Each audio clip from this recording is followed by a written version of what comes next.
Hey, today is Wednesday, it's March 20th. This is 19 Allen. Got some Cape Cods next to it. A little colonial here. But across the street, this is probably like a good 8 unit, 2 unit, and then a 3 unit house. So the concrete here was redone, but we still have our broken concrete here. The slabs were replaced at some point. Doesn't look too bad. The railings, even though they're a little bit busted up, you know, I'll just say paint to make it look nice. We need a new screen door. We could a nice new front door. We might be able to save that one. The windows we're gonna have to replace. You'll see the damage on the inside, but it's already starting to fall. We're getting leaks from over there. We have bars on the windows in a lot of locations. The roof is single layer, so architectural shingle. It's fine. It's probably less than 5 years old. So when you walk to the side of the house here, the driveway does dip down a little bit. I suggest maybe just patch this up and maybe just put some tar on here. Got to paint the foundation, peel and paint. We have some damaged siding from the aluminum. I'm going to propose in the kitchen that we actually do some repair, because I think that we should eliminate this window or get a smaller window so it's up higher. You'll see why later. Just the backyard. There's no garage, we just have a shed over there. Okay. So we're going to start going into the side door. So the kitchen, I mean, I took the measurements already. But it's not that big. See, it's just going to be an elongated kitchen this way. What we can do is we can open up the wall over here to get the railings like we've done on a couple of the other properties. Leave the fridge over here. We can replace the cabinets on this side. And what I'm proposing to do is to L it out over this way. So this window would be too low, is just to raise it, so we get the countertop underneath it. Now we don't have a lot of space over here, so what I would do, because we don't have a dining room, is put a peninsula against this wall right here, so you can sit one person, 2, 3, and then 4 people. So we can make like a kitchen table, but make it permanent over here, because that'll help people really visualize where they're going to be at. We're going to get rid of the door in the kitchen because there's no need for it. And it'll also open up that part. And when we have the stairs going on, this stuff's got to go away anyway. This is the bathroom. We'll leave the same location. This is why we know it's going to be very hard pulling this off, because there's a metal lath behind here. So this is just going to be a pain in the butt to redo. But overall, it's a good layout. Floor's in good condition in these bedrooms. The walls are in fairly good condition. We have the flat panel doors, which to save some money, we'll just keep them, sand and paint them. We'll just put new hardware, new hinges on, stuff like that. Just have a linen closet here. This is just a sheetrock damage that we have, which deteriorated the base trim over here. We'll have to patch some stuff up, patch it up over here.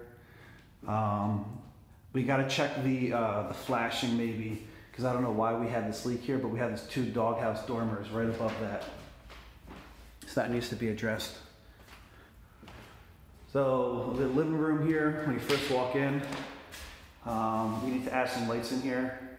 I always like to add a couple of recessed lights. Worst case scenario, minimally, at least a light fixture in the center, and we'll add a light switch here. So we can open it and it would ride just like this. And maybe it stops here because we gotta get the fridge. But the bottom line, you'll be able to see into the kitchen, which is the point. We don't necessarily need the door here. So going up the stairs, these stairs can be refinished. They can be hardwood. And then over here, it's just the landing. We can, we'll do carpet over here. This little area right here is about 6 feet. It's kind of like dead space. So what I'll actually do is take this wall, because it's not load bearing. bring it to about where that bar is, if not a little bit further. And we'll make this area up here about 8.5 feet, maybe 9 feet wide. And if we move the door over just a little bit, which is not going to be complicated, you know, you could put a desk and you could do something up here. These doors don't match the doors downstairs, so if we want to match them, we'll just go with the flat panel doors. So we have a couple holes, no big deal here. The vent cover should be changed throughout. We have the 12 by 12 acoustic tiles, you know, just falling down here. We'll just sheetrock this one. But the bottom line, I mean, the size of the room is pretty good for up here.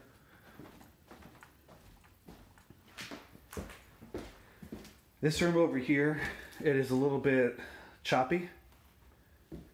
This is not that big. So what I would do is maybe eliminate the closet on this side. Maybe we put the closet over here so that, you know, this part opens up a little bit more.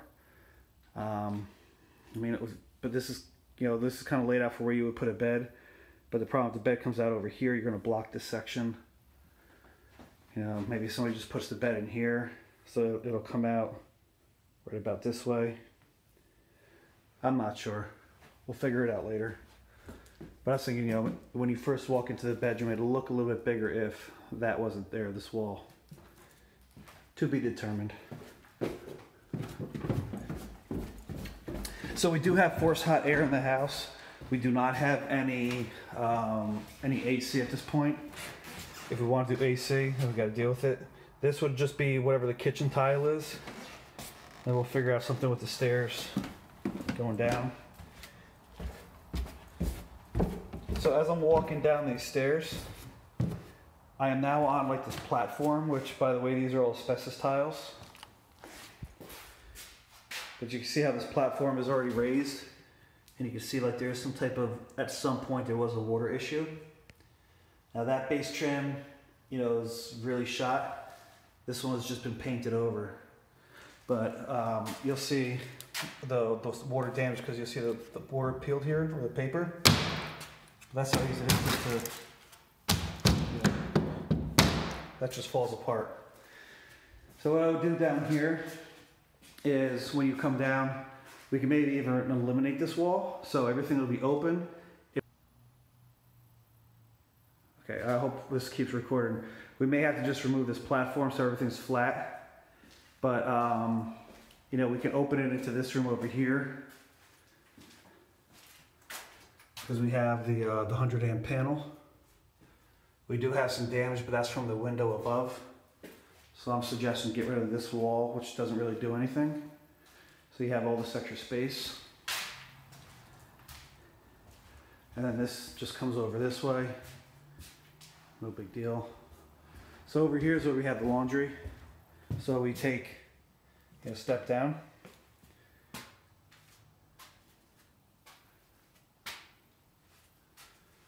So we have a toilet, but we can clearly put the sink over here somewhere. The stack looks okay, except when we get to this. This is going to be a problem. So when we redo all the tub stuff, we'll be redoing the drain part anyway.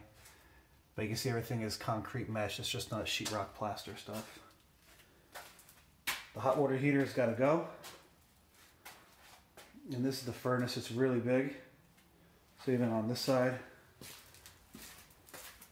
to over here, we need to get rid of the the gas line over here.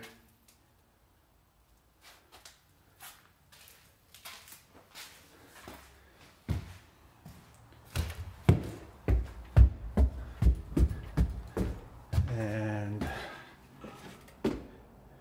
so that's the only sign I really see right now for the oil tank.